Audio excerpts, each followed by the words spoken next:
What's up, everyone? This is the voice of college football, Notre Dame, and we are your hosts, the two Irish brothers, and ND Sean 45. And Irish Benjamin, or AKA Benjamin Walters. Welcome in, everybody. We do have a nice little special guest with us, the one, the only Ryan Fravel from Week Zero Productions. Thanks for being with us, Ryan. Thank you. And just so you guys know, Ben and I, of course, we've made our debut a few times on here already, which I know is an oxymoron. But the first debut was a couple of videos that we did with Mark talking about different positions for the Fighting Irish, and then I was on last night to talk some football on there and promote everything here.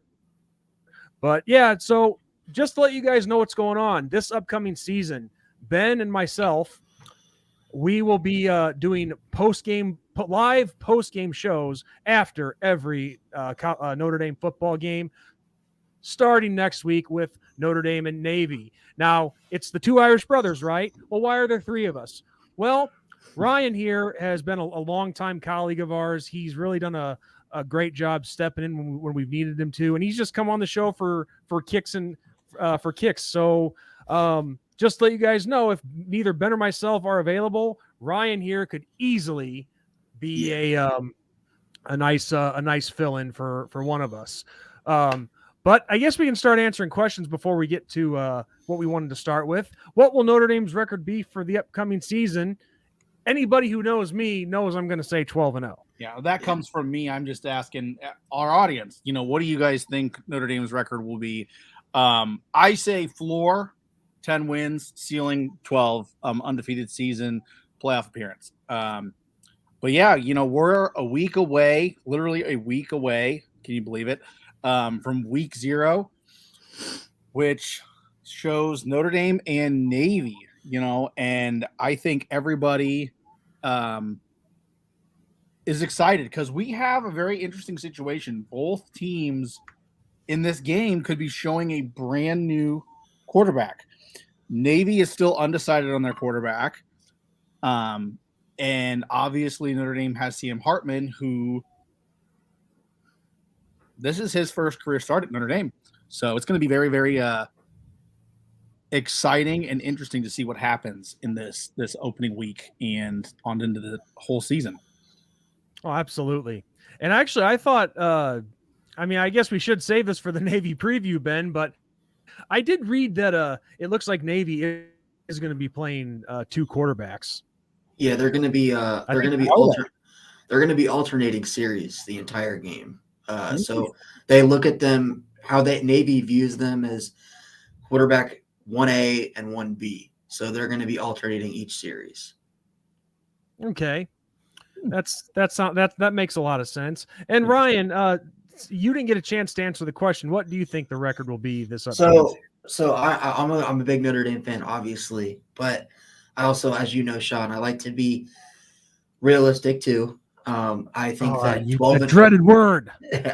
I think 12-0 is definitely possible, but I think with how tough Notre Dame's schedule is, they might have the toughest schedule in all of college football this year, playing three teams that are easily top 10 worthy. It's just and a lot of good teams, not bad teams, a lot of good teams in between. Yeah, I think it's you to expect any team to go through that schedule unscathed is kind of a little, unrealistic. But I think they can go 12-0 with Sam Hartman at the helm. But I think their floor is 10-2 with the New Year's Six bowl. I think they will do though is 11-1 and a CFP appearance. I wouldn't be disappointed with that, but of course, you know me. I guess you could call me a homer. You could call me a homer, but I always hope for the absolute best. I'm saying this: if Notre Dame goes 12-0, they better be the number one seed, the number one team in the college football. They'll have earned it. Yeah, so one would think. Especially like if Georgia goes undefeated, and then there's like a whole tiebreaker scenario. Georgia is tied for the easiest schedule in the SEC. Yeah. So That's not a shot at Georgia. That's just, I mean, you can't always control who you're playing. I get that. But, if you're going to go based on, who'd you beat and how'd you beat them and stuff, obviously an undefeated team like Notre Dame or even, let's say, Southern Cal, who has multiple victories over, big name teams, would get that number 1 seed over a Georgia team that played an easier schedule. So, Yeah. but well, the committee can be pretty fickle though. If we've seen it before. If it comes down to Notre Dame and Georgia, they'll give it to Georgia just because Georgia would probably at that point win the SEC title over like an LSU. So they'll give them the conference champion, and then Notre Dame would probably slide to 2 in that scenario, I guess. Not saying it's right, but that's what the committee's been known to do. Well, yeah, and so guys, one thing that I think we should do, and I know we kind of just jumped right into everything, but since we're both new here to the Voice of College Football and forming a partnership with them, we should probably tell everybody, because I'm sure there's a lot of people who have never seen us before. Mm-hmm. We should probably give everybody a little history about ourselves and how we became Notre Dame fans, or how we kind of fell into it. And Ben, why don't you take the honors, man? Talk about your history and how you came to love Notre Dame. So I mean, mine is probably the silliest reason of all. So obviously I am Irish. I have Irish in my blood. And when I was a kid, I saw this team that was called the Fighting Irish. I knew nothing about them. I had no family member that had any ties to the university, went there, nothing like that. And I said, I'm Irish, they're Irish, I want to root for them. So I started rooting for them, and the rest is history. And that's how I became a Notre Dame fan. So like I said, it's kind of silly, but, I think that now my passion runs extremely deep, obviously. Clearly I'm here on this show, and, we go to games every year and all that. So, yep, that's how I became a fan. And you go ahead next, Ryan. So I'll go next. So I'm a 4th generation Notre Dame fan, so I didn't really have a choice in the matter. I was a baby in my crib when my mom and my dad were watching Notre Dame Miami back in the day, and just to hear as a newborn, my mom and dad screaming at the top of their lungs saying "F you, F this," to watching the games. I didn't have a choice in the matter. So that's my story. I've been a big Notre Dame fan ever since. Fun fact: every Notre Dame football game I have went to, every one, Notre Dame is undefeated. I've been to 6 Notre Dame games. We're 6-0 when I go. So I'm going to the Ohio State, Clemson, and USC game this year. So I feel like that's a good omen. Yeah, I was going to say, we need to get you season tickets, is what it sounds like. Not just home games. We need to send you away. Well, I'll tell you this: I'm going to be at the USC game too, and I am taking a lady friend with me, so they better win for that sake alone, so that it's a happy night. So, all right, I guess that leaves me. So I could go on forever about this, but I was pretty much born into a Notre Dame family myself, kind of like you, Ryan. It all started with my paternal grandparents here in my neck of the woods. They would take priests from here where I live in Illinois up to South Bend to Notre Dame for Mass. So that's where it all started. But other than that, I've had 8 family members go and graduate from Notre Dame. But probably the biggest thing is, and I've never liked to make this public before because you guys know me, I'm very protective of my family, but I don't think he would mind. My Uncle Jim, for 20 plus years, was the Notre Dame football team doctor. So he has an 88 national championship ring. He's worked with so many players over the years, and in the family, we're very proud of his accomplishments. And so I always thought it was just so cool seeing him interact with these players, maybe taping them up, giving them diagnoses when they got hurt, taking care of them. So, Yeah, Notre Dame is a big part of my family, and not just because of certain accomplishments, but when I first started taking it serious, probably around 10 years old, that's when you started seeing, Sean dropping curses when they lost and going nuts when they won and all that stuff. So yeah, that's my history of it. Pretty much like Ryan, a family thing, born into it. You didn't have a choice. And kind of tying it back into, week 0 against Navy across the pond in Ireland. Fun fact, my family is originally from Ireland. My grandpa moved from Ireland with my great grandma and grandpa, and they were Notre Dame fans over there. So that's kind of an interesting fact, knowing that Notre Dame plays in Ireland every so often. It feels like maybe every other year, that people in Ireland actually root for Notre Dame. Like they are big Notre Dame fans over there. Yeah. They have a good following over across the pond.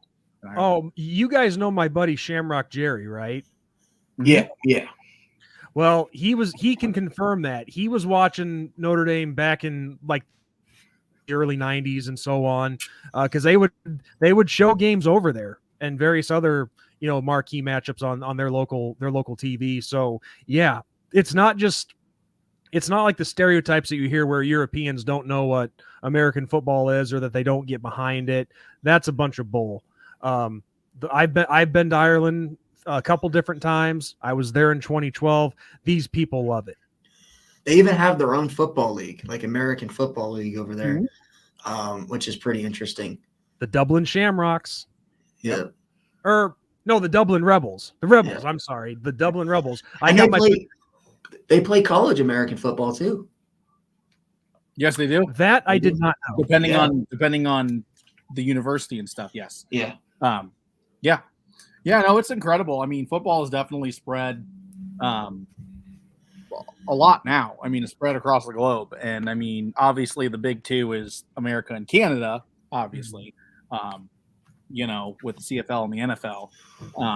But yeah, no, it's incredible. It's absolutely incredible, and it makes this game a lot more special. For both schools, not just Notre Dame. I mean, Navy's there too.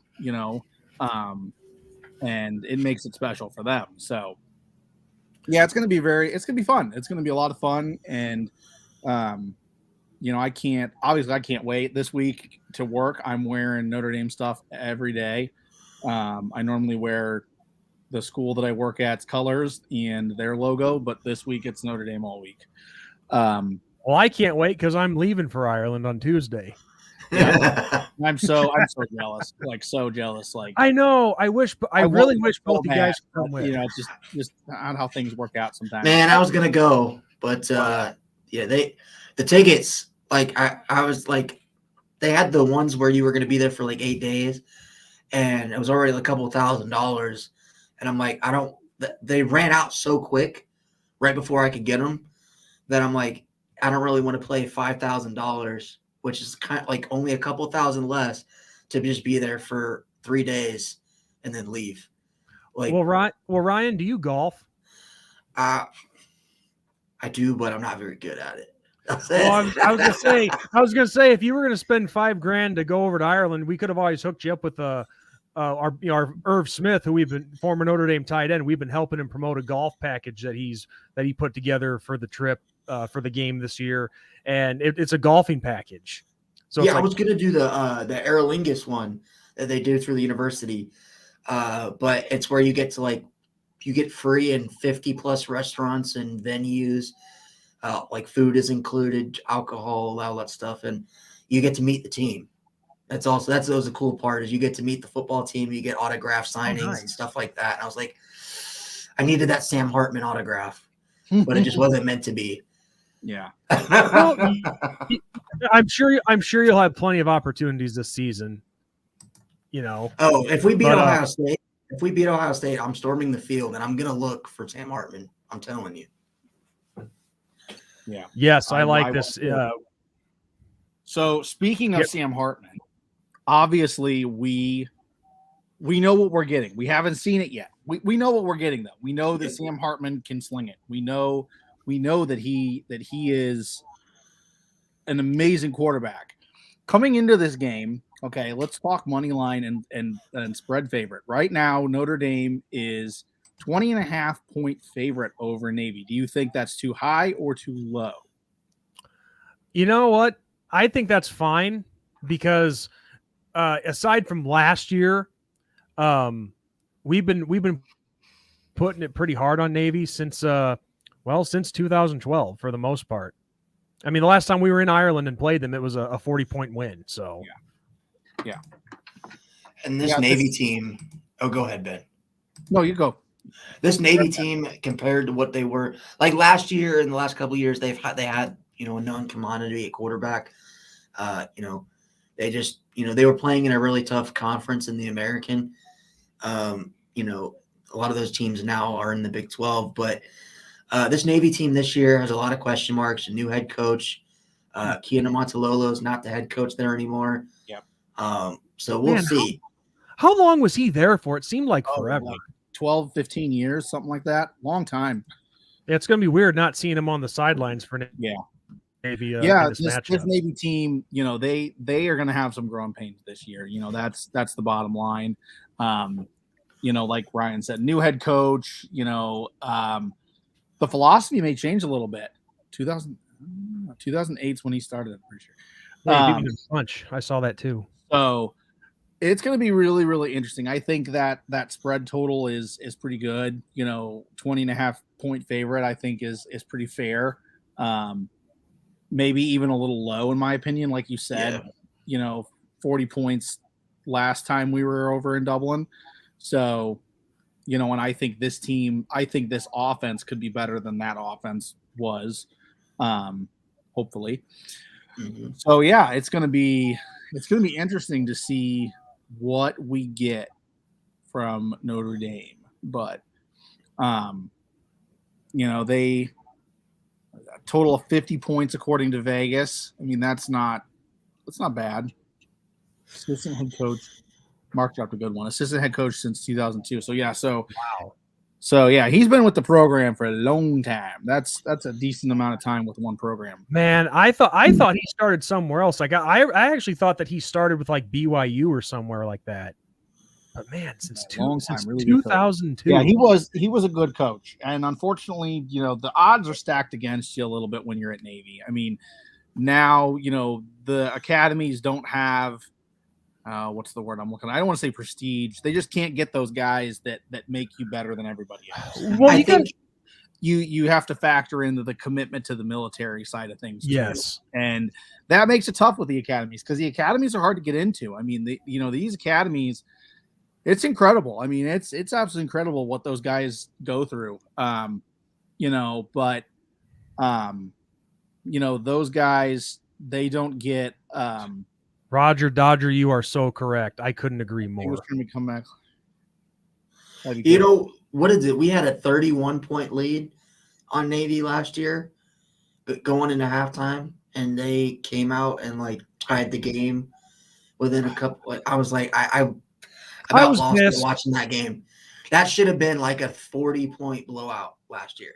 Oh, I was pissed, dude. I was like, what are we doing here? Did we I don't know. Were we drinking hot chocolate and playing in the locker room? The announcer jinxed us because right before halftime, if we remember, Drew Pine ran in for that touchdown, and he goes, word for word, this might be the best first half from a quarterback I've ever seen. Don't I don't know. It's like I'm not a very superstitious person. You can't read too much into it. Just we lost our sync in that one. Yeah. That's all there is to it. I think we took our the gas a little bit, but yeah. Mark makes a really interesting point here. Hold on, let me circle back real quick. Sure. 11-23 last 3 seasons after 2019 when they were 11-2. Yeah, that 11-2 Navy team was incredible. I mean, and then obviously I think that one of those 2 losses was to Notre Dame, and I don't remember the other loss, but yeah, it's that Navy team, and that's I think why they let him go is just because when you have a season like that, you put the expectation a little too high, and then now it's expected. The reason I am not nervous this year is because we are playing them first, have all off season to prepare for that offense. Yes, that is very true. Get the option out of the way. That option is just an absolute pain in the butt to deal with. Just eats up so much time. And if you have one drive, where you take just a little bit too much time to score, then you're pretty much at halftime. So yeah, no, I totally agree. Joey, be sure to sub every channel on the Voice College Football Network. Yes, lots and lots of excellent content across the board. Everybody's working hard to everybody has some great ideas and things to talk about and perspectives. So yeah, I totally agree with Joey. Can I backtrack just a second, guys, on the Naval Academy? When we were talking about how tough it is to get in and all that, something else that you have to factor in too when it comes to on the field, you got to remember too, these guys have a weight limit. So that's the other thing. So, yeah, you're in the Navy. Yes, that's a good point. Go ahead. I'm sorry. No, you're good. You're cool. You're cool. We're all jumpy and excited here. It's our first live show on the Voice Notre Dame. So I'm loving it. I'm loving it, baby. But you got to think, especially how that plays a role, in particular with the offense and defensive lines. Like, okay, we've seen small quarterbacks, we've seen small running backs, we've seen small receivers, but when you have a smaller offensive and defensive line, that's a huge factor. Because it's like, what would you say the heaviest guy on the offensive line would be for the Naval Academy? Like 230? Oh, if that. 220? It's probably like 195. I mean, I'd have to look up the requirements for the Naval Academy, but it's small. Yeah, it's small compared. Totally. And you make an excellent point, because I mean, like you said, small running backs, small quarterbacks, all that. I mean, you look at like Deuce Vaughn, who came from K-State, got drafted by the Cowboys and stuff.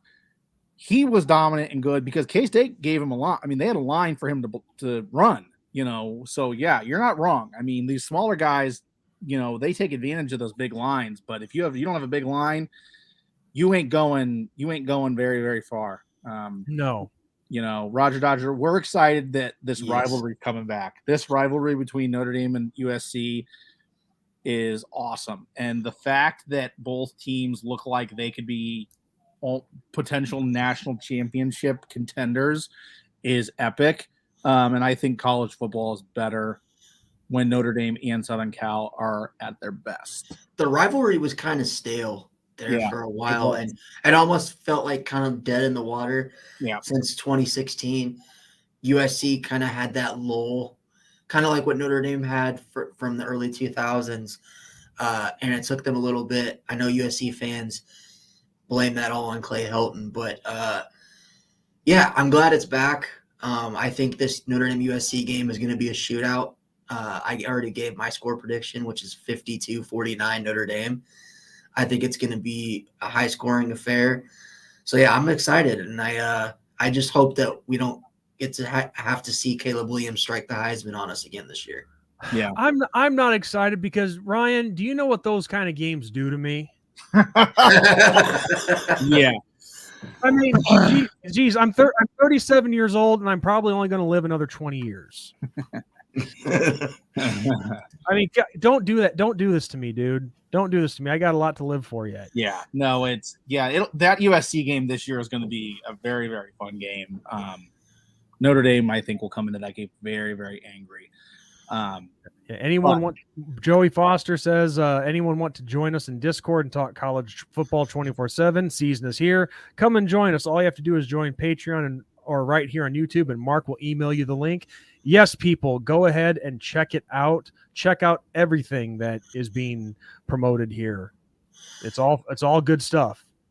And if I'm Marcus Freeman, I'm putting a picture of Caleb Williams' nails from last year. And the Heisman pose from last year. And the score. And I'm putting it up on the bulletin board as soon as week 0 hits. Yeah. You look at that every time leading up to when we play USC. And that week, the week that they play USC, he better be changing that combination to the weight room or whatever combination to get into, and that better be the score of that game. Because if I was coach, that's what I'm doing. Because you know what? was unacceptable the way that Notre Dame played Southern Cal last year. We won't go too far into that because obviously, we got Navy on the horizon. But yeah, I mean that's how it is. It's going to be a fun season. Notre Dame especially. We have Southern Cal, Ohio State, and Clemson as the big three, the marquee three, as people are saying, on the schedule. But we got some more other interesting matchups on this schedule this year. NC State is no slouch. Louisville will be very interesting to see what we get out of them. And then we can't sleep on Pitt. Pitt will be a major trap game. Bill Dracovic. So yep, and we see Dracovic again, which is and historically incredible. I mean, I'm not gonna say we're the top. Pittsburgh is our top rival or anything like that, but we played them all the time back in the day. They have always played us tough. Always. Yeah, historically played us they've tough. always played Notre Dame tough. Doesn't matter the record, doesn't matter the season. It's just one of those teams that's always been a thorn in the side of Notre Dame. Yes, no, I totally agree. They play so similar. They play that Michigan Notre Dame style where it's play tough, gritty defense and run the ball down your throat with a great offensive line. That's what Pitt does. Well, yeah, Pitt hates us. Pitt hates us because we're everything that they can't be. We are, we win the games. We win games like crazy, and Pitt has down years, and our down years are Pitt's dream seasons. It's too bad. It's too bad Pitt hates us because I hear Pamanti Brothers is really good. Nobody gets that, do you? I chuckled to myself. So you get it? I get it. Okay. So I like this one a lot. Leave it to Joey to come up with that one. The best. Okay, so we're gonna focus on Pitt for 2 seconds. So Sure. the best thing I had ever seen was when Mark May lost the bet that he had made with Lou Holtz at the beginning of the year, and Notre Dame went undefeated. Oh yeah, he had to wear the leprechaun costume. And he had to wear the leprechaun outfit, mascot costume, however you want to say it, on national TV. That was like one of the greatest things I've ever seen in my life. I have a bet with an Ohio State fan. He's a pretty well-known Ohio State fan on Twitter. And me and him got into it about the Notre Dame-Ohio State game, so we made a bet. The bet is if Notre Dame wins, he has to send a video to me of him in a Notre Dame leprechaun costume doing the Irish jig. That's perfect. And I get to use it on all my podcasts. Shades of Lee Corso. Yes. Headgear and danced with the leprechaun. Yes, that's awesome. And but if I lose, I have to go buy a Brutus headgear or a Brutus hat. Oh no. And I have to wear it the entire season on my podcast. Oh no. Oh yeah, I think you got the short. Why would see? Here's the thing, Ben. But every time, oh man, no. And I'll answer Mike's thing. Yes, Pitt. Like I said, Pitt. I don't know if you missed it, Michael. Pitt is a good team. They are a good team, and they're a trap game in my opinion on Notre Dame's schedule. They are a huge trap game. They're a trap game every season. Hopefully, I can bring us good luck because I'm going to that game. And I haven't been to a Notre Dame game that they've lost yet either. So there you go. Yeah. But my resume is a lot smaller than yours, Ryan. Games, I will say that. So I've been going to games since '99. So yeah. Well, I will say my number is a little skewed there. Out of the 6 I went to, only 2 of those teams were ranked, and that was North Carolina and NC State. So. Yeah. See, it's funny. The games that I go to, it seems like they're always the heart attack games. The first ever game I went to, and I don't know if you guys remember this one, 1999 against Navy. Did you guys ever see that one? I probably watched it on TV, but I can't recall. Well, I know you weren't alive yet, Ryan, but I'm just saying you could have watched the archives. I mean, I wasn't alive for the '79 Cotton Bowl, but I watched it. But no, this is what happened. It came down to Notre Dame facing a 4th and 11. They pick it up, I swear to God, by a centimeter. 4th and 11, they get it. Then they go and they win. They end up scoring the game-winning touchdown. Then another one that I went to was 2003 against Washington State. We came back from being down 19-6 in the 4th quarter, took the lead, gave up the tying touchdown, but then won the game in overtime. And that was actually Brady Quinn's debut game. Like really? Not as a starter, but he came in for Carlisle Holiday for a few snaps. But Julius Jones had a nice day. We're talking about guys like I think, pretty sure Maurice Stovall might have been there. Raymond McKnight. I could be wrong though. But yeah, no, that was a heartbreaking one, or a heartbreaking one, a heart attack one. What was another one? Well, anyway, I don't want to spend the whole stream thinking, but we'll move on. But I've been to a lot of tight ones. Real quick, did you guys want to talk about the AP poll that came out this week? Sure. Your thoughts on that? Why not? Nothing's off limits. I can actually pull it up here if you want to share that on the screen. But what were your guys' initial thoughts when you guys saw the initial AP poll rankings? I gotta look it up again myself. I haven't really had a chance to break it down. I mean, like I have a very, like, I guess I wouldn't say unpopular opinion. I guess I have like kind of the old man, I'm a grump, get off my lawn opinion of the AP poll. And that is the first week or weeks, if you want to say, I think it's an absolute joke to rank anybody anywhere because, I mean, what are you going off of? You know, I mean, Notre Dame's 13th, you know, on this in the ranking. Is it too high? Is it too low? I don't know. I think Notre Dame's schedule, you know, they play the games, they win the games. I think everything will take care of itself. I got it right here. But okay. I feel like the top 5 are pretty fair. I mean, you know, Georgia obviously is back-to-back national champions. They are clearly one of the best teams, if not the best team in college football right now. You know, so I'm not too upset about that. Obviously, Michigan was in the playoffs last year. Ohio State was in the playoffs last year. No surprise there. Alabama's Alabama. You know, Alabama is just a factory. They are the typical classic. We don't rebuild, we reload.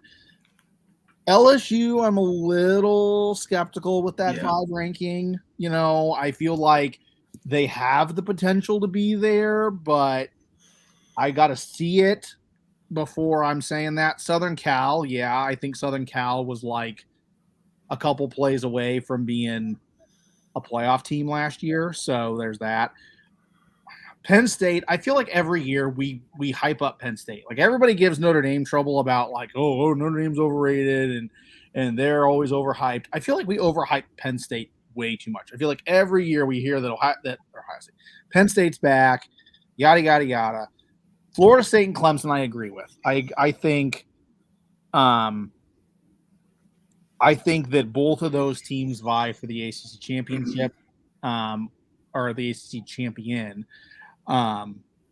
Washington, I'm very curious about because I think that's a pretty high ranking for Washington. And obviously Texas and Tennessee are interesting rankings as well. The ones that I'm very, very interested in is at the back end, and that is Tulane and Iowa. Tulane obviously beat Southern Cal in an NY6 Bowl, and I'll give them that, which was very impressive. So I see why, you know, and they return a lot of guys. Iowa, I'm very, very much of a head scratcher. I did not see it for Iowa being in top 25, but that's my opinion. Yeah. I'd say that anyway, just because I grew up like 17 miles away from Iowa, and I always heard the hype year in, year out, and so I guess it just leaves a bad taste in my mouth.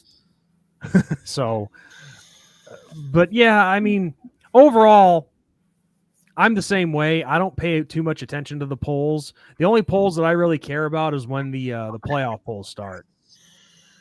Yeah, so I'm in the same boat. I think the AP poll is kind of we'll look back on this at the end of the season, and I bet half of these teams will not be ranked higher than where they are right now, and some of them will probably be unranked by the end of the year. But I like where Notre Dame is. If in my own rankings, I have them in that 11 to 13 range. I think that's fair for where they ended last year. I don't think that Texas is better than Notre Dame, though. It's kind of the same thing Ben said with Penn State. We hear every year Texas is back. Texas is back. Texas is back. They've got the best roster in college football. Hey, but they lost to a 6-6 Oklahoma State team last year. They went 8-5 last year. How does an 8-5 Texas team deserve a top 11 ranking? Most people want them in the top 5. Don't see it. Let them win a Big 12 title this decade before we say Texas is back. Or now an SEC title, since they will be joining the SEC next year. I don't like Utah being ranked lower than USC because Utah beat them twice last year, and Utah is returning a lot of their starters from last year, including Cam Rising. I know Utah is the thorn in the side of USC fans. And then Oregon. I think Oregon, you could switch out Penn State and Oregon as well. I think Oregon is really good this year. If Bo Nix didn't get injured last year, I think they win the Pac-12. They beat Utah with an injured Bo Nix. So I think Oregon, Washington, I think that's a good top 10. I think Tennessee should be in there too. I'd put Tennessee in over LSU because of what happened last year when Tennessee, people in the media don't like to talk about it. LSU got absolutely tiger walked in their own home stadium by Tennessee last year. So I think Tennessee deserves a top 10 ranking. But outside of that, I like it. I liked having TCU ranked, the defending national champion runner-up. And then you got Oregon State, which is nice to see. But overall, I like the list. I just think you could tune the top 10 a little bit. Yeah. Oh, for sure. I agree with that. But and Oklahoma. Oklahoma has no business being ranked. They went 6 and 7 last year. I wasn't. Yeah. I went after Penn State, and I'm like, okay, I probably should just slow down a little bit because I just went after Penn State. If I go after Oklahoma and Texas, I think I'm not even have a show by the end of this. No. We'll have a show. We'll just be getting badmouth week in and week out. But you know what? As long as they watch, as long as the people watch, even if it's to call us a couple of morons, I'm fine with that. No, I think Venables is over his head. I think, unpopular opinion or maybe popular opinion, tell me if you agree or disagree. I think Venables is the classic, I'm really good at being a position coach or a coordinator, but I'm not that great at being a head coach. That's what I think of Brett Venables. I think he's a great defensive coordinator. I think that he did a great job at Clemson. Clemson was very dominant in defense. But I just think that there are some guys that aren't meant to be head coaches, and I think he's one of them. I think him. Another good example is Will Muschamp. When Muschamp jumped up into the coaching fray, what was his record and how did he do? There are some guys that are just meant to be head coaches, and there's some guys that aren't, and there's nothing wrong with that because you know what? To have a successful football team, we've seen it. You have to have a good head coach, but you also have to have good coordinators. So there's no shame in that. There's none. And as I've said a million times, I know this is the pro level, but look at Buddy Ryan. I mean, he was one of the best defensive coordinators of all time, put together the Purple People Eaters in Minnesota in the 70s, the New York Jets in the 60s when they won the Super Bowl III, of course, the 85 Chicago Bears. And he went on to put on some good ones at Houston and even at Arizona. But as a head coach, it wasn't right. It wasn't right for him. Let me ask you guys this about the AP poll, and then we can move on. Mark has a point. I agree with that. When you see teams like a Texas A&M that went 5 and 7 last year, they didn't earn a top 5 ranking last year, but they got a top 5 ranking because of a recruiting class. What do you guys think the AP poll is supposed to be? Because my understanding is it's not supposed to be a projection of these teams. It's supposed to be a mixture of what they did last year ranking teams based off of what they did last year coming into this season, and also adding a few key pieces here and there. Because when you see teams like a Texas A&M that's went 5-7 last year, why are they what did they do to earn a top 25 ranking? You see Texas, what did they do to earn a top 11 ranking? Yeah. What did Oklahoma do last year that screams they're a top 20 team? That's where I kind of hate the AP poll, because a lot of these voters get to projecting. I've seen a lot of voters say that Colorado should have been a top 15 team. Why? They went 1-11 last year. Why? Yeah. Well, because Deion Sanders is the coach. No, Yeah. that you don't get. Yeah, don't get. Colorado has brought in some talent, though. I mean, they will definitely be. I don't know if they compete for a Pac-12 title run. Their schedule is very brutal, Ben. I don't know if you've seen it. I think they're going to play teams a lot better than people think they are, and I think that a lot of people are not taking them seriously enough. That's what I think. But only time will tell. But yeah, like Mark said, I think the AP poll, it is what it is in week 1. What do we really have? Who knows? I mean, it's so like a wait and see game, in my opinion. You know, it's like playing that first week of fantasy football. You have no idea. Everything you're doing, you're shooting from the hip, hoping that you hit something. You know, there's no analytics, no statistics, nothing to go off of. So yeah, I agree with. How would you guys feel about going like from year to year, instead of just like scrapping the AP poll, and then whatever the rankings were the year before, they just carry over to week 1? That's an interesting point, and I don't hate that, just because it's like, okay, well, that's where you ended the year. Okay, so that's where you start the next year. It would almost kind of be like a tier system. You know, it's like the number one team is obviously Georgia. They won the national championship last year. They're the ones to beat. You know, now I get that, like, you could have a situation like LSU had a couple seasons ago where you lose almost your entire team to the NFL draft. And then it's like, okay, are they really going to repeat as champions? Probably not, you know, but yeah, I think that's interesting. Yeah, I like that a lot. Do you think that would fall under the controversial category? I mean, but here's the counterpoint to that. What's controversial about it? I mean, you ended the season there, you know. I mean, okay, you know, you ended the season at number 1 or number 2 or number 25, whatever. No, that's true. You can't really argue that. But you know, if that was the case, people would be like, "I don't like this system." Well, why? Because your team didn't do so hot.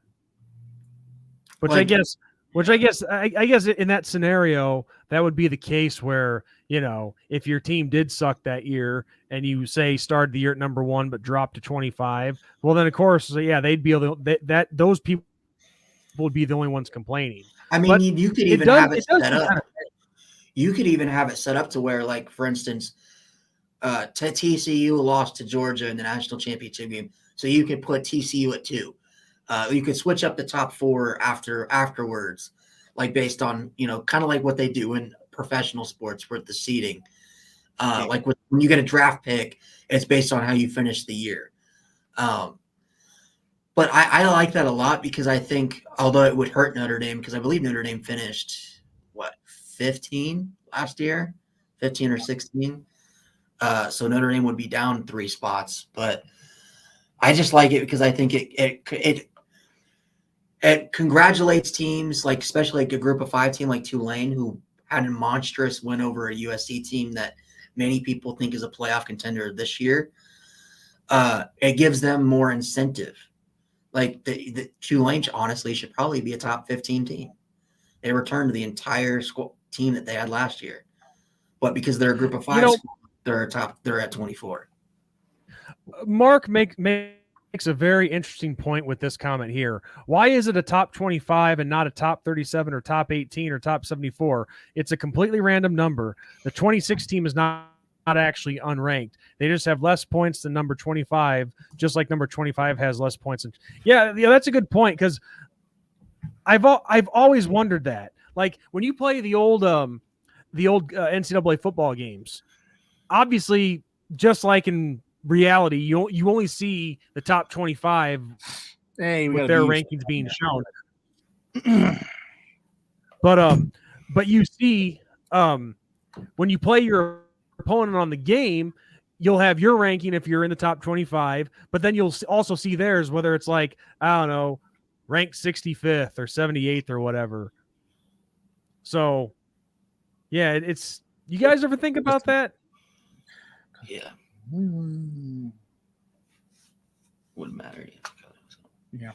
Yeah. I mean, all interesting points. It's one of those where it's like, where do you cut it off? Who knows?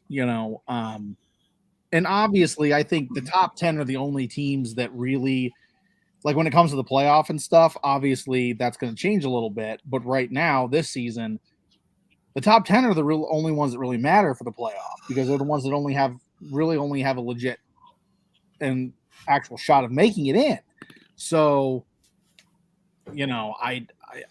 it's interesting. It's all interesting, and they get caught up a lot with the AP poll doing that. Like people have been saying, well, the reason the media wants Texas ranked so high is the money that it'll bring in a top 10 Alabama-Texas matchup. Right. Like they make more money off of that than it would be a number 22 Texas versus number 4 Alabama, which I understand, but you're not supposed to be ranking teams to profit off of. You're just supposed to be ranking teams. I almost wonder for the first few weeks in college football if the AP poll isn't just meant to be like an experimentation with different teams, like put this team in that spot and this one there, and see what it does, see how it plays out, and so on. Yeah, I mean, I just think it's a terrible. That's why I'm so glad we only have to deal with it at least 8 weeks into the season. Yeah, because it's like until the college football playoff rankings, really, who gives a damn about the AP? But people do say it doesn't matter. But then if you look at the CFP rankings, they usually rank based off of. Yeah. They take what happened with the AP. Yeah. Well, that's true, I guess. Yeah, you don't have to cut it off at all. But I'm don't have to saying cut it off. Don't have to. I mean, you can go either way. You can say we're cutting it off here or we don't. Yeah, I mean that's I just like the top 7 of the AP poll percentage of winning the Natty. Okay. You gotta get through Utah first, Roger. Well, let's see real quick. The point that I was making with the AP poll is all I'm saying is you just win on the field. The rest will take care of itself. But Mark did make a comment earlier saying that it's how you beat them too, and of course we all know that style points do play a factor. Well, yeah, it's not. I mean, and I think that's also a good potential tiebreaker too. I mean, how if you have let's say like Michigan and Penn State. Okay, if you have a Michigan and Penn State team, and let's say they both beat Ohio State. Okay, well, who beat Penn State or Ohio State better, or what do you allow or didn't allow?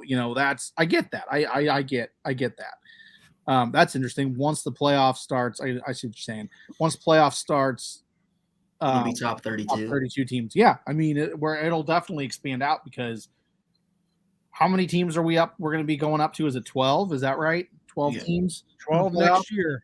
So, yeah. Notre Dame will get more quality wins on that schedule. They'll get a win against number 29 ranked Louisville, number 30 ranked Duke. We can put that in our hip pocket.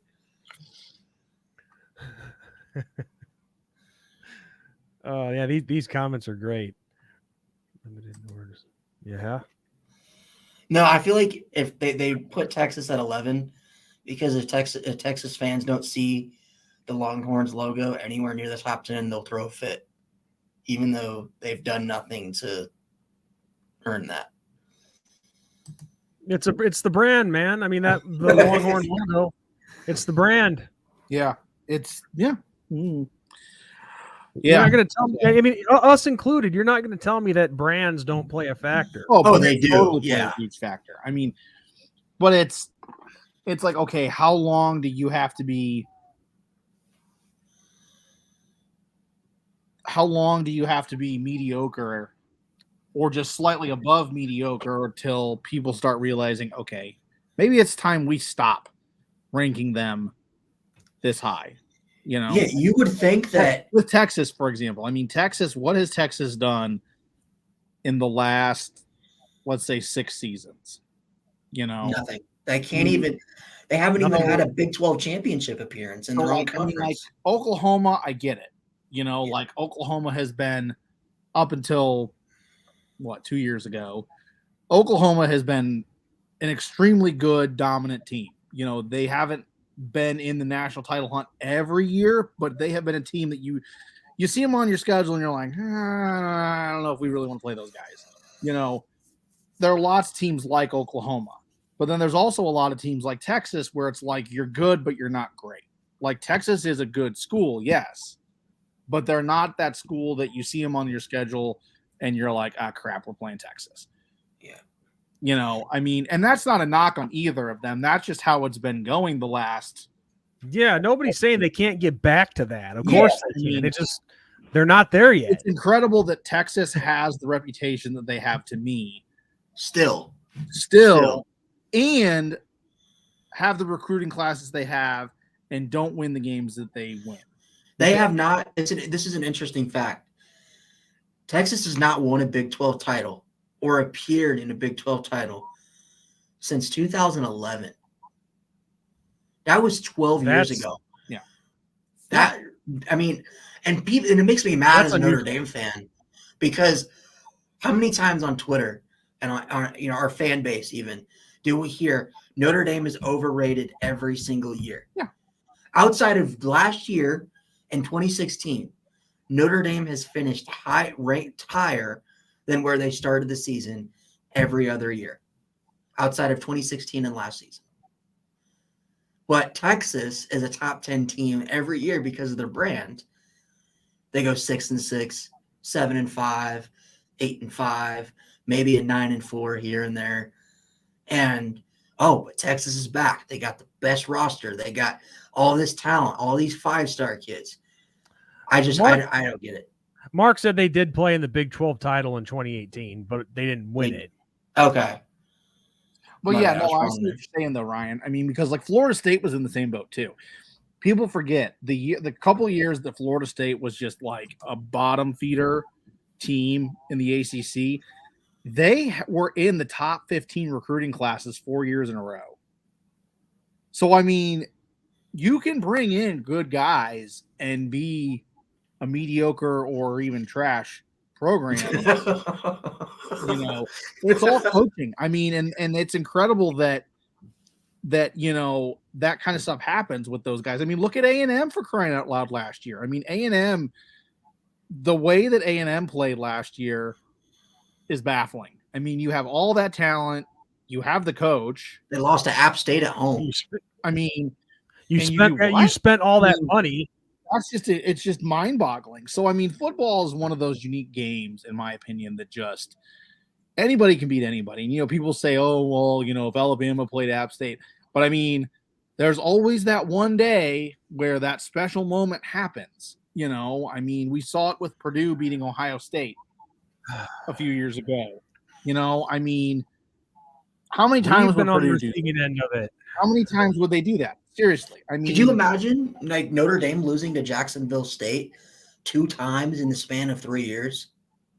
No. The media would eat us alive. Notre Dame would never be ranked again. That's how bad that would be. I mean, we saw what happened when we lost to Marshall. We weren't even ranked after we blew out a top 20 North Carolina team. Yeah. Like it took us some time to get back into the top 25. Yeah.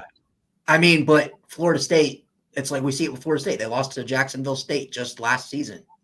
Not this past season, but the season before. The previous season, at home. Yeah. And one good year, top 10 team. Well, we were all groaning because, I mean, Florida State took us to the wire the week before, too. You know, we're like, we don't talk about that. We're like, please, for the love of God, do not lose to Jacksonville State. We do not want to hear about this. And then they do, you know, and it's like, come on now, guys, you're killing us. And then you got the guy proposing to his wife right after the game on the field. Yeah, it's like, oh my goodness. But yeah, that's what makes college football fun, in my opinion. I mean, just these incredible upsets, these incredible storylines that we have. Yeah, and wondering what's going to happen Wondering and what's how gonna this is going to happen. go. So yeah, I mean, if anybody's got questions for us while I Yeah. digress for a second, Well, please send them our way. But yeah, so let's do this because we did it in one of our videos on our channel. But what is your college football playoff right now? Like, who do you see in the college football playoffs if you had to put 4 teams in the college football playoff? all of you are on the spot, people. We're the You want me to hosts, go- but we're putting want me to you go on the first? Well, I mean, Oh, I'll tell them. I thought you were talking about for the live. Everyone. Everyone, I'll be yeah. interested in Okay, your comments. Let's do. I think Mark will like mine because that's pretty interesting. And I know Big Vol Daddy will too. Shout out to Big Vol Daddy, by the way. I got Tennessee number 1. And this is my projection. I think Tennessee's going to go 12-0, 13-0 actually, win the SEC. I think it's their year. I think Joe Milton has a Heisman type season. Very high on Tennessee. Number 2, I got Michigan going 13-0. I think they don't really play anyone in the Big Ten this year outside of Ohio State and Penn State. I think Penn State's the only legitimate threat to Michigan this year. I think Ohio State's going to have a 9-3 type season till they get their quarterback situation figured out. And then I got number 3. I got Oregon. I think Oregon wins the Pac-12, 12-1. I think they, get one loss because that Pac-12 conference in its final year, at least it looks like, is just an insanely deep conference. I think Bo Nix is going to be finished top 5 in Heisman voting as well. And then number 4, I got Notre Dame, 11-1. I think I had their one loss at Clemson because I believe that's going to be a night game.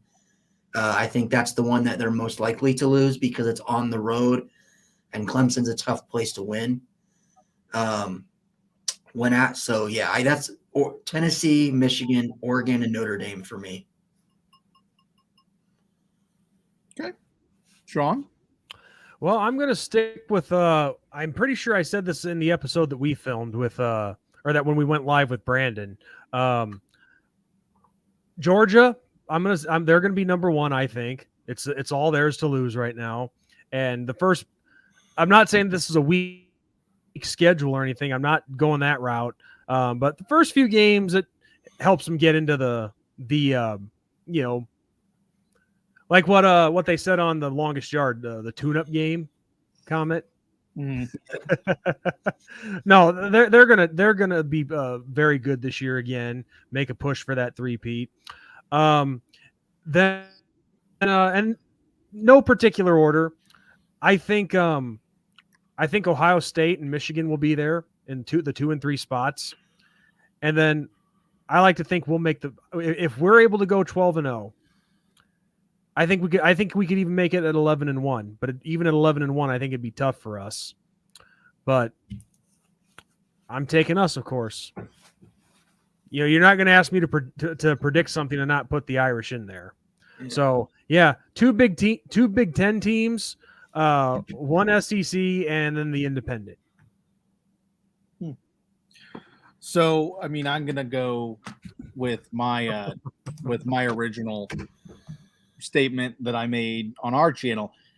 So, since the beginning of the college football playoff was introduced into this level of college football, there has always been a newcomer. And what I mean by that is a team that has never been there before that made it into the playoffs every year. I remember this. This year, in my opinion, will be the first year that we don't see a newcomer.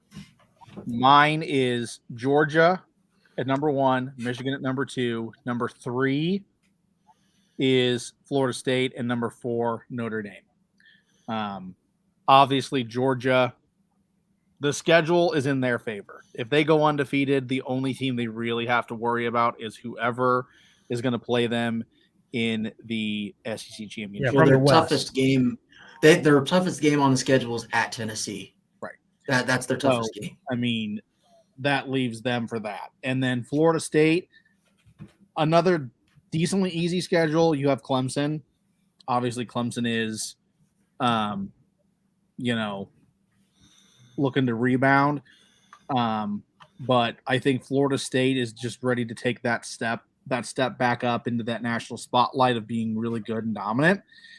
And then Michigan just picks up where they left off. I think, the biggest hiccup for them will be Ohio State, but I think that they continue their winning ways against the Buckeyes and they beat Ohio State. And then obviously I have Notre Dame because the only really worrisome game for Notre Dame, in my opinion, is Clemson.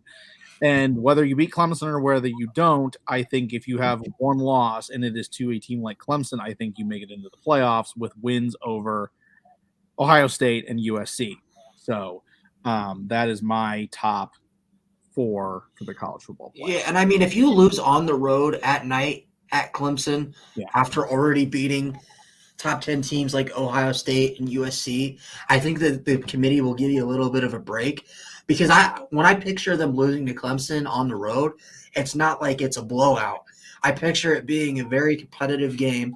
I honestly believe Notre Dame has the top to bottom better team, better roster, but I think the fact that Clemson is playing at home, which is one of the toughest venues in college football to win at night, it's gonna be one of those games where I think Notre Dame just lose, kind of like that Deshaun Kaiser Clemson game from a few years back, where it was so competitive down to the wire. Notre Dame lost it on a missed 2-point conversion.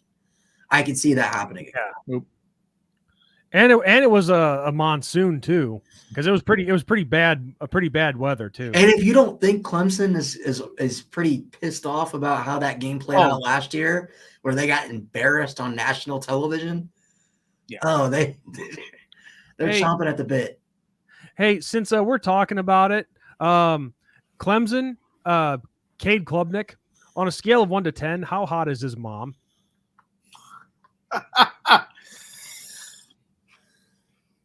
I mean, I think she's pretty good looking for a woman of her age. I think she's like, what, 52? Oh, boy. Ben, you're a smart man. You're a smart man. Well, he's a smart man because he's married. This is a road. I'm not making this an X-rated ordeal. This is a road very, very yes, seriously, AFT. This is a road that I will go down very cautiously, if you will. She's a very, very good-looking woman, and I will say that. I won't rank anybody there. No, just say no comment, Ben. That's the only answer that is justified. I respect people that look good. I give it to you, but as a parent, I can't rank somebody else's parent like I just. Oh man. Well, yeah, Roger Dodger 11-1 is 11-1. Yeah, no, I agree. And I mean, heck, if they have one loss to those big 3, let's just say this, okay? If Notre Dame has one loss to those big 3, which is Ohio State, Clemson, and Southern Cal, how do you keep them out of the playoffs? Yeah. I mean, seriously, how do you? Depending on how that one loss went. Was right behind me on that. Yeah. If any wins 2 or 3, they finish there in the playoffs. Yes, nailed it. So yeah, I think you get one loss on your schedule, and as long as it's to a team like them and not a Pitt or a Marshall like we lost to last year, or even Stanford, then we won't go there. God forbid it be Tennessee State. But if it's Tennessee State, Ben, look out for we thought the Marshall and Stanford rants that Sean had on the channel were bad. Oh my God. Well, I would rant. Tennessee State. I mean, if that were to happen, I would probably have us the top YouTube channel overnight. Stanford is at least a rival. No, okay, really, I say here's something that I say. When you play a rival, but they were crap. Rivalries are different. I don't care how bad or how good you are. A lot of times, it comes down to the wire. I get that, okay, and I get that rivalries, it can go either way. So when you lose to a rival, it sucks.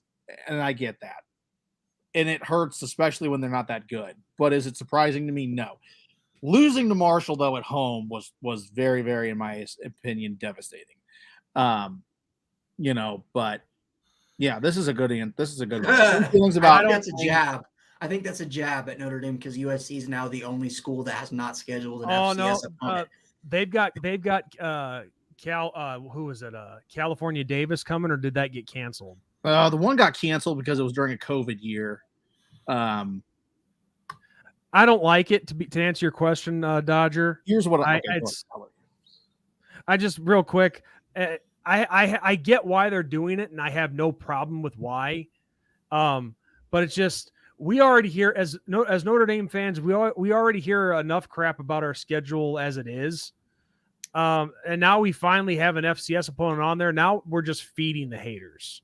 Yeah. And plus, if beating an FCS opponent, I'm going to say it for us, just like I would with an SEC team or anybody else.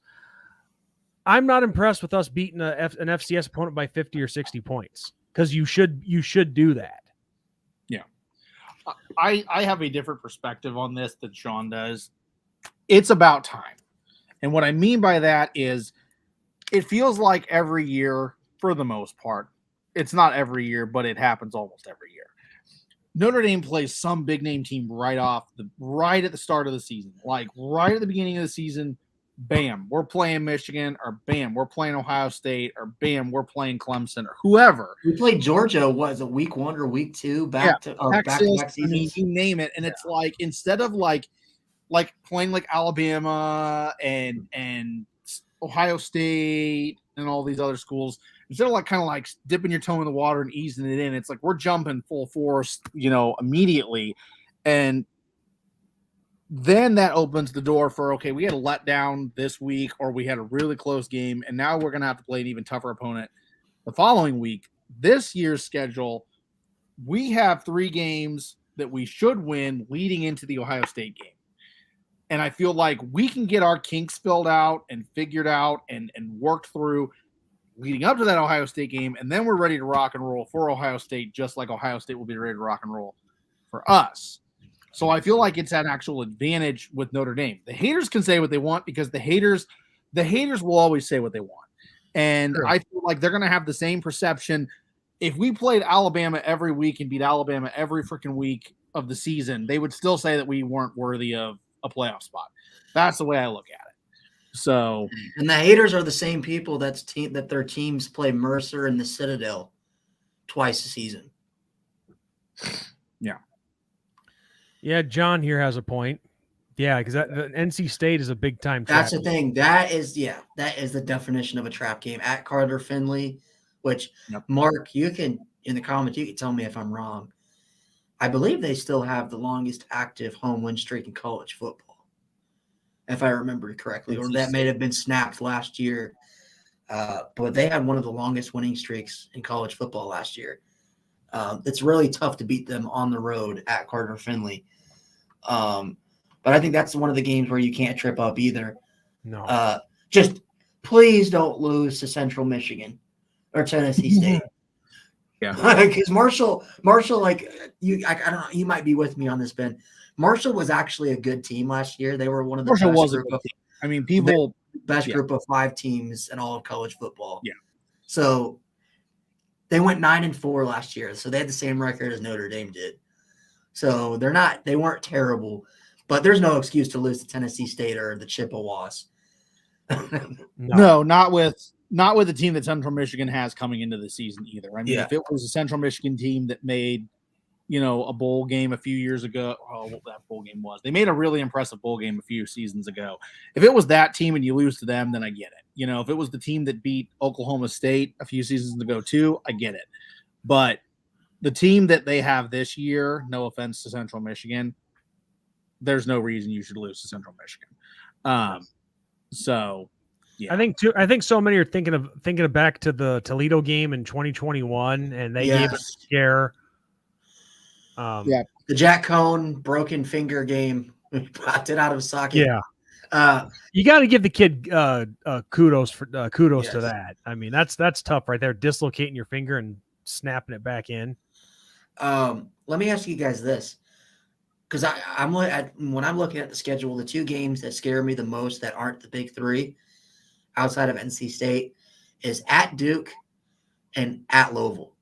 Both teams are really good this year. Louisville, I don't know if you guys looked at their schedule, but Louisville has a cakewalk of a schedule. They don't have to play Clemson. They don't have to play Florida State. Their toughest games are against North Carolina and Notre Dame. So they could very easily go 11-1, which is how easy their schedule is. So the Louisville team on the road, back-to-back on the road, I think they're right after Ohio State, I believe, or maybe it's right after USC. I can't remember exactly. I think it's after Ohio State. And then you go Ohio State, at Duke, at Louisville, and then USC. Those scream trap games because they're right before an emotional rivalry game, especially if you come off a win beating Ohio State. Yes. You got to get those kids mentally ready. Okay, whatever. Congrats. You just beat Ohio State. Duke doesn't care. And now Duke doesn't care. Yeah. This lesser opponent now has, well, I say that for lack of a better term. Nothing to lose and everything to gain. Yes. That team now has they have you have a bullseye on your back for them. They're looking to ruin your season. Yeah. So don't underestimate any opponent. That's how I see it. No, you got to play them like you're playing number 1 Georgia every week. Yeah, and I think you got to use that Marshall loss last year as evidence. Like, this is what happens when you guys are too overconfident. Too overconfident. This is what can happen because this is college football. This isn't the NFL where we're playing, say, the Jacksonville Jaguars, and after we just beat the Patriots, we can sleepwalk against the Jags because they're terrible. You can't do that in college football. Yep. Nope. I agree. So now I'm not sure how much time you guys have left. I know Ryan, you had to get going here. I gotta get going. Ben, I'm not sure about you. I'm good for now, but I mean, this is also a great stopping point. You know, we've heard a lot of stuff. Well, the reason why I ask is because there's one thing that I definitely wanted to get in. So like I said, to pretty much start the stream, you and I, Ben, made our debut doing a video with Mark that he broke down into segments talking about the positions on Notre Dame. And I just wanted to talk about a couple things with that because we got some criticism, if you will. And I'm not going to trash anybody, but I just wanted to set the record straight on a couple things. And actually, Ryan, you even mentioned this too, but we'll start with real quick, Sean. Sure. I'm actually good to go. Plans changed, so I am free now. So we don't have to rush it. Oh, what? She let you off the leash? See, listen, let me tell you guys something. I'm the only one here that's not married. Sean. I'm talking to a girl right now, but we're not official yet. So okay, I can give continue these guys on your thing, Sean. Continue. Oh, you know it's funny, Ben. If I didn't like you guys, I wouldn't give you crap. But okay, back to business here. So we did a few videos with Mark where we talked about each position, every position on the Notre Dame football team. So, and Ryan, even you mentioned something about Jaden Thomas. Yes, you didn't call us out, but you're like, hey, and you're not the only one. People asked us in the wide receivers video, why didn't you guys mention Jaden Thomas? Because he's going to be the number 1 receiver, according to Coach Freeman, the number 1. Here's our answer to all the people that not all the people, it was only a couple, but yeah, we were asked who we thought would be have a breakout season, and we didn't forget Jaden Thomas, but I just said my thing was this was my approach. Jaden Thomas, he broke out for us last year, and of course I already have a good feeling that he's going to continue that trend this year, but I think this year it's Tobias Merriweather who has the big breakout. And even though I didn't specify it very well, at least from my end, Tobias Merriweather is going to follow Jaden Thomas in his footsteps, and he's going to have the breakout year. Thomas is going to have the continuing year of success. So if to anybody who was upset that we that we didn't mention Jaden Thomas, I'm sorry, but we just were asked who was going to have the breakout it's all season. about who we think is coming up and has stuff to prove. Thomas has nothing to prove. Thomas, you know what you have in him. You know what you're getting. You know what's expected of him. Merriweather on, the wide receiver position side of things, I'm blanking on our tight end. Mitchell Evans. And Evans, Reardon, guys Golden that State. I don't know yet. We don't know. It's an unknown. We hope, and we say that this is the guy that should break out because of X, Y, and Z. Like, if it was like, who do you think might break out? If it was like him and Mayer's already a stud. Yeah. Let's say that he's still there. You hope that the guy behind him or this guy breaks out. That's what we were getting at more than just like skipping over guys. Yeah, because we know what we have in him. We know what we have in Estime. We know what we have in Hartman.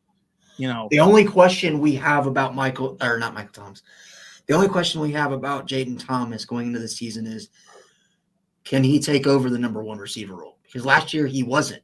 That was Lorenzo Styles. That was Braden Lindsey. Matt Salerno at some point was even ahead of Jaden Thomas for playing time. So can Jaden Thomas, he didn't have a lot of expectations going into last season. Yeah. Now he does. That's the only question mark we have of him. Let me ask you guys this, because I've been trying to come up with a comparison for Notre Dame fans for Jaden Thomas, or people that aren't Notre Dame fans, to kind of understand like how good Jaden Thomas is. I compare him a lot to Chase Claypool. He's not the fastest guy in the world, but he's got insane route running skills, and he's big enough to where he'll just go up and moss you. Oh, Jaden Thomas made similar catches to what Chase Claypool did. Yes. And I think that's a great comparison because, like you said, the biggest thing is you throw the ball anywhere near him and he's going up and getting it. I mean, that's how Mayer was too. It wasn't, if he had a sloppy route, he ran a sloppy route, it didn't even matter, because if that ball was thrown anywhere near him, he's catching the ball. And that's what we have in Thomas. Now it's about, okay, you put it all together and you are the number one, and we're going to go and do great things. So and I didn't even think about they wear the same number. That just dawned on me. 83. They both wore 83. Oh yeah, no. That's insane. It's karma. Yeah. But it's fine, man. The stars are aligning. Yes. I don't know if you guys have been paying attention to camp, but I saw a thing where they were doing one-on-one, number one corner on number one receiver, and Jaden Thomas was going up against Ben Morrison, and we know how good Benjamin Morrison is. Oh, diamond in the rough. It got a little chippy between the two of them. The first one-on-one route that they did was a out route to the back of the end zone. Jaden Thomas mossed him for a touchdown. Yeah. And gave him a little talking to. And then the next play, Benjamin Morrison knocked the ball right out of his hands, didn't even let him get off the line. And he's like, John at him too. And then the next play, touchdown Jaden Thomas. So does that, do you guys like that? Like, do you think that Jaden Thomas is that good? Iron, man. Iron. I love the competition. Yeah. I love the competition because Thomas is making Morrison better, and Morrison is making Thomas better. Yeah, and that's what makes you a great team. Because think about it. Like, look at like Alabama and Ohio State, and Clemson when they were going on their national championship runs and stuff. Like, these are teams that when they practice against each other, they're practicing against the best players in the country. Like, those players that they are practicing against would start anywhere else in the country. That's a fact. So I love it. I absolutely love it. And it gets exciting. It's getting exciting. It's getting more and more exciting. We're a week away now. It's incredible. My favorite part was Jaden Greathouse had a route where he went up against Ben Morrison just kind of to see what he's got. And I think Ben Morrison went into the snap kind of cocky almost because, it's a true freshman. And Greathouse did one cut, lost Morrison for an easy touchdown, walk in. And I'm like, okay, that Jaden Greathouse, all right, that's one. He did it to him a second time. Okay. And then the third time, then I think Benjamin Morrison was like, all right, this guy's a freshman. I'm not letting him do this to me. He's not embarrassing me in front of my coach. Yeah, he's not going to clown me. And he got up in press coverage. And the next snap, Jaden Greathouse went to go off his snap, and Benjamin Morrison put one arm out and stopped him dead in his tracks. And Hartman had to throw the ball because it's a one-on-one, and the ball was in the dirt. Yep. What's the thing? This chippiness goes on with most teams across the country. But you know what? They hug it out after the practice. Yep. I'm sure Thomas and Morrison were like, "Hey, bro, it's all good, man. We're just trying to make each other better. Let me buy you a Diet Coke." Diet Coke. I don't just work with me. What is this, BYU? If it was BYU, they wouldn't be allowed to have the caffeine. Oh, well, Coke Zero, right? Oh, Coke Zero. You mean to tell me they're not sneaking that stuff at BYU? Of course they are. I know. Poor BYU. We're not trying to poke fun at them. Okay. How about this? So he's like, I'll buy you a Diet Coke and you can buy a pudding cup, whatever. It's just this. See, everybody who's watching, this is what I like to do. I like to throw out random funny stuff. It gets these two laughing, and I enjoy it. And I hope it gets you laughing too. Or you say, man, that Sean guy is one of the dumbest SOBs I've ever seen in my life. Hey, that's fine. Hey, come on. I had the syrup comment last season. Okay? Yes.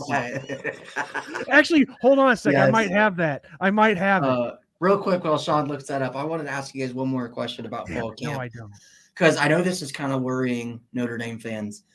So in camp, Sam Hartman and Angeli, both going through fall camp, both doing the same thing. It's pretty solidified at this point that Steve Angeli's quarterback too.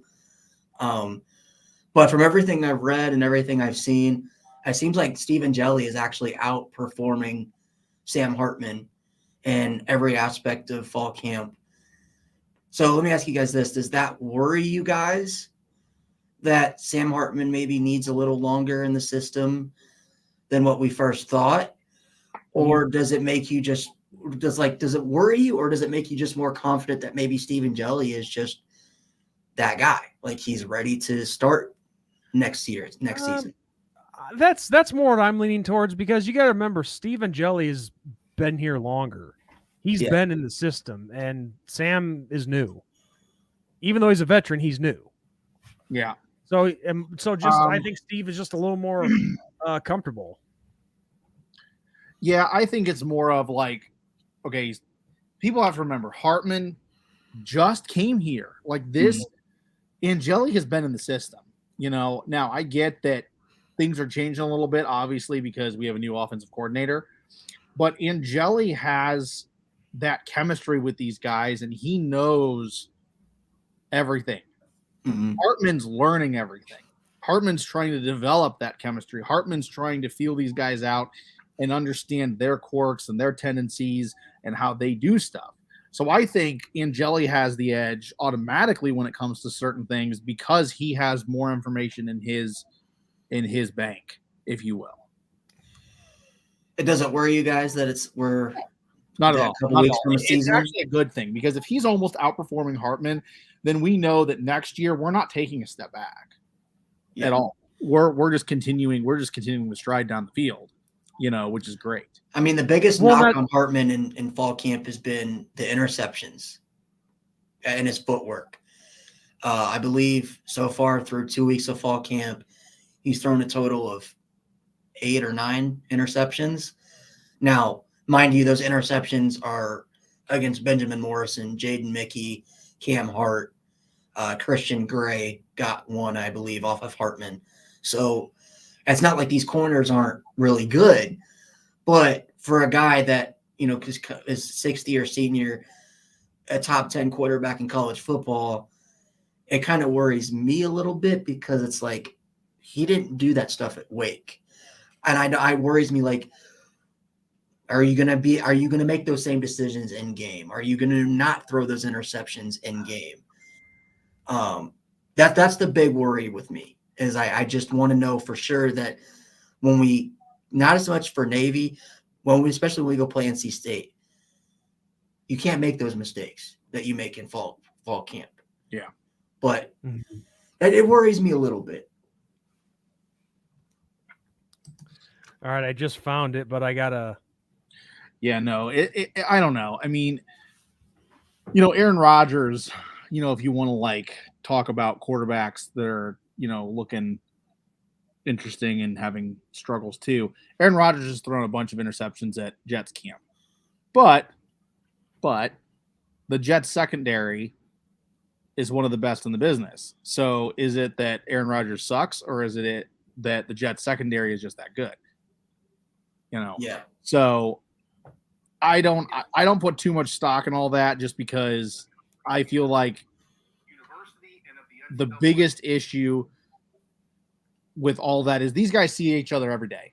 Every day you see the same guy. Every day you learn a little bit more about this said guy. You know exactly where they're going. You know what they're doing, all that kind of stuff. If you're being dominant in fall camp, cool.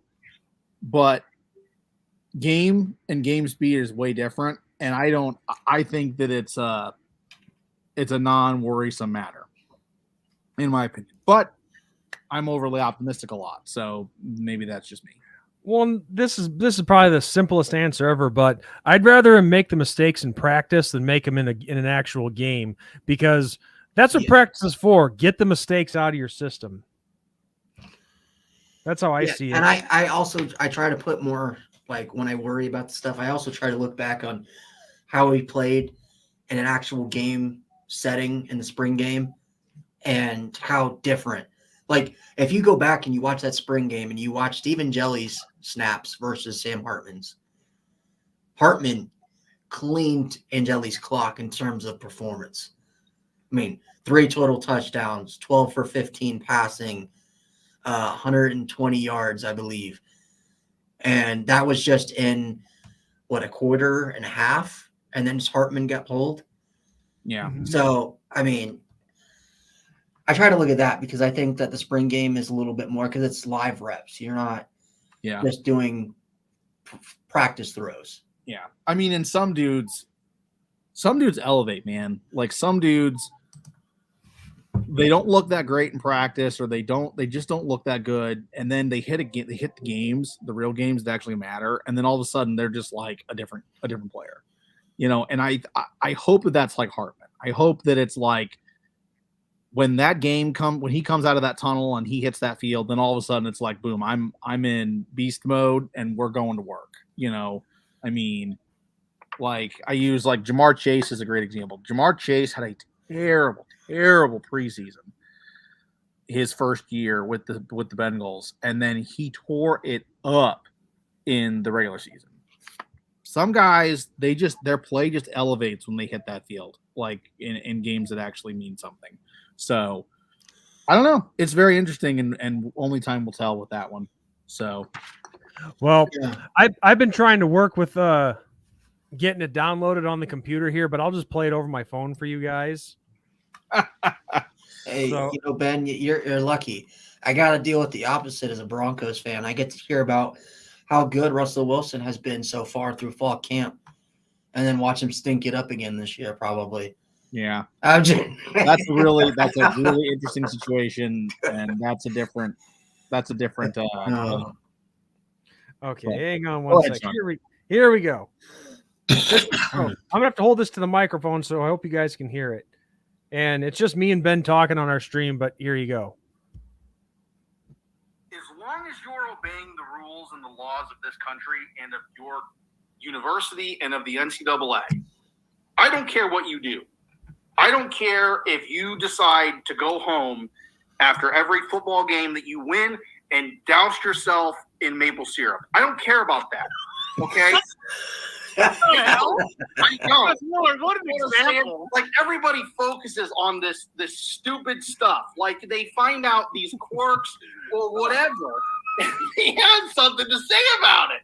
And it's like, I don't care if you go home and douse yourself with maple. All right, that's going to be a short. That's going to be a short. What, like, I don't care if you count seriously, yourself like, and you win me football games, you win me basketball games. Now, the real question there, Ben, is do you care if they paint their nails? I do. If you're on my team and you're winning games, I don't care what you do, as long, like I said, as long as it's in the laws and rules of this country, man. Like, So if Sam Hartman focus too much on that kind of stuff. if Sam Hartman goes out there and is like paints on his nails FUSC, are we gonna like it? If you can't beat them, you got to join them sometime. So, Okay, be careful with that, Ben. That's a little scary. But no, when he said that. But yeah, no, we keep it loose here, guys. I mean, seriously, like, welcome to college football, the voice of Notre Dame. Because like we keep it real here. And honestly, eat peanut butter and jelly is not ready. Yeah. But yeah, no, we keep it real here, guys, and it's gonna be an awesome season. Yes. We try to have a little bit of fun too. We're not sticks in the mud, that's for sure. But yeah, man, I want to win games. Like, that's all I care about. You be a decent human being and win me games, and I'm happy. I don't care if, like I said, if you're dousing yourself in maple syrup every night. Like, I really don't care about that. Like, people might take exception to that, but you know what? Like, if that's what's helping win the games, that's got the good juju flowing, let's just go for it, man. All right, let's make a deal right now, Ben. If God. If the Irish at the very least win an NY6 bowl this year, you have to fulfill that and cover yourself in maple syrup. What kind? Because we got it. It's got to be a good brand. Oh no, actually, if you want to make it somewhat kinky, how about Mrs. Butterworth? Oh god, yes. Ben and Mrs. Butterworth. All right. So at the end of the year, when Notre Dame's 12-0 and we're going into the playoffs and all that, I got to douse myself with Mrs. Butterworth maple syrup. All right. No. That's just if we win an NY6. 6. Oh, okay. No. How about this? NY6 or better. NY6 or better. Okay. And also, if we win the national championship, oh god, you got to do that plus add some pecans or some nuts to that. Oh man. Hey, dude, I'll put all that in a freaking like Notre Dame mug, okay? And it'll be like that dude from what was that movie, Varsity Blues, that's like drinking the syrup. Oh, Billy Bob. Drink that stuff right out of that because we'll have a national championship under that belt, man. Dude, he was dunking French toast. Well, that in peanut butter, but he was also taking sips out of the maple syrup. I know. In addition to that, it's like with his pig in the passenger seat. Oh, what was his name? Bacon. No, not the pig. The dude. Billy Bob. Billy Bob, yeah, in Varsity Blues. Yeah, no, I'll totally do that. Shoot, like, yeah. This is a great stopping point, guys. Well, I got one more thing, then we can call it quits. Because there was more than just the receiving game.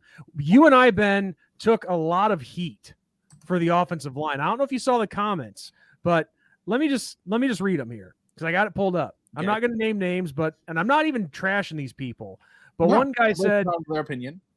One guy said, "When was this recorded? You guys obviously haven't seen practices concerning offensive line." And he didn't really specify. And I just said, "Well, we're coming live at 4, which turned to be 4:30 if you want to come talk about it."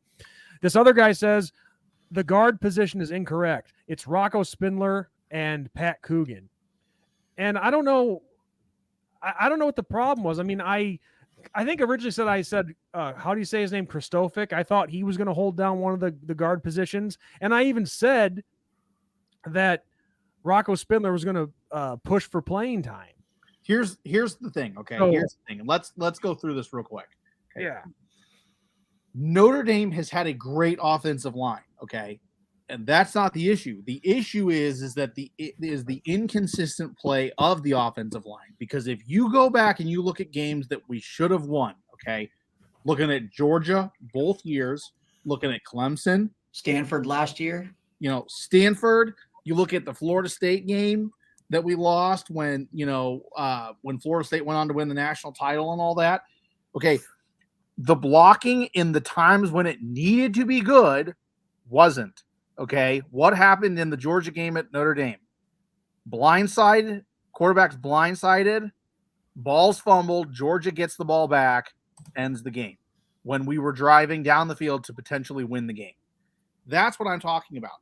I get that we're good. Yeah, we're good. We're great. Okay, but that has to translate to the games that actually matter. And the games that actually matter where you have to be perfect is Ohio State, Clemson, USC this year.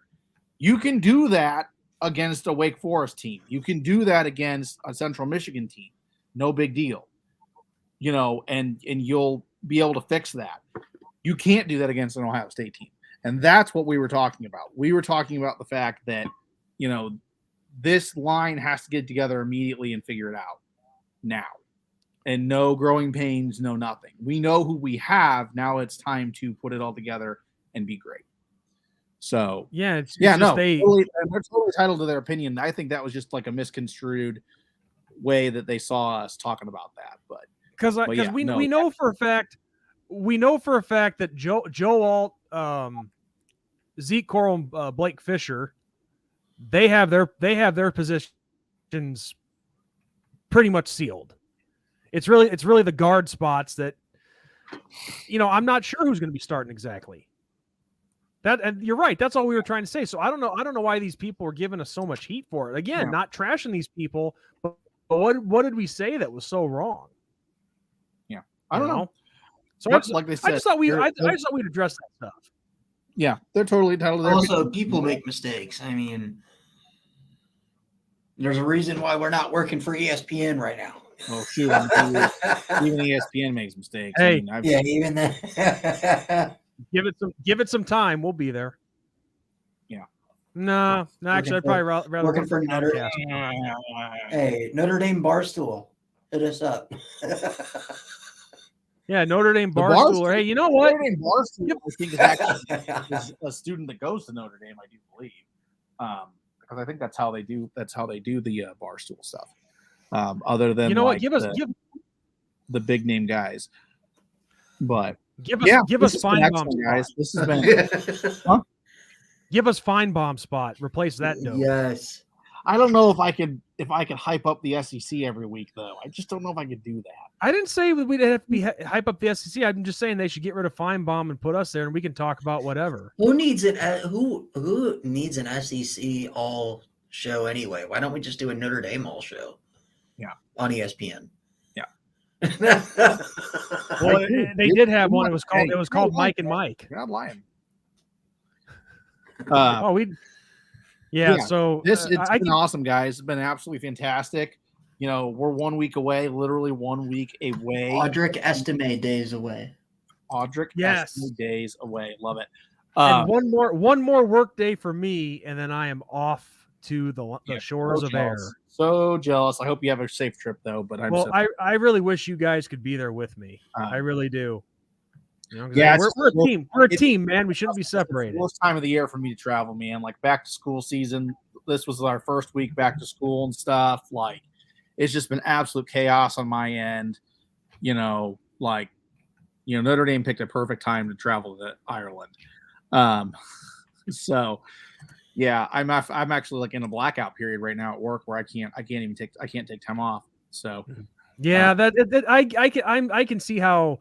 What you do, how the the start of the year with all the stuff going on, like the football games, the volleyball, and so on. Yeah, but it's been excellent, guys. And everybody that's watching, thank you for comments, concerns, likes, dislikes. Thank you for all that.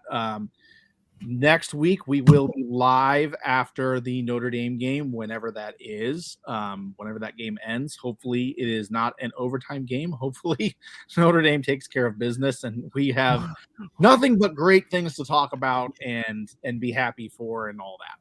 And of course, go ahead. I was going to say, of course, I should have mentioned this at the start, but we are going to be joined by this. We haven't talked to him yet, but this gentleman named Will. Yeah, Will be coming back. He will be joining us for a few minutes, and however long he would like. So at the very least, And Ryan, you're always welcome to join us. Yep. Oh, trust me, if when we beat Ohio State, you guys might have to give me a little time because I might be a little crazy after storming the field. So I might come on the show live from South Bend Stadium, our Notre Dame Stadium, with a bunch of other Notre Dame fans that are probably tipsy. And dude, you gotta get smashed. Get smashed. Take your shirt off. Wave it with like nothing. Hey, what's up, Ben? What's up, Sean? Nothing would stink worse than getting kicked out.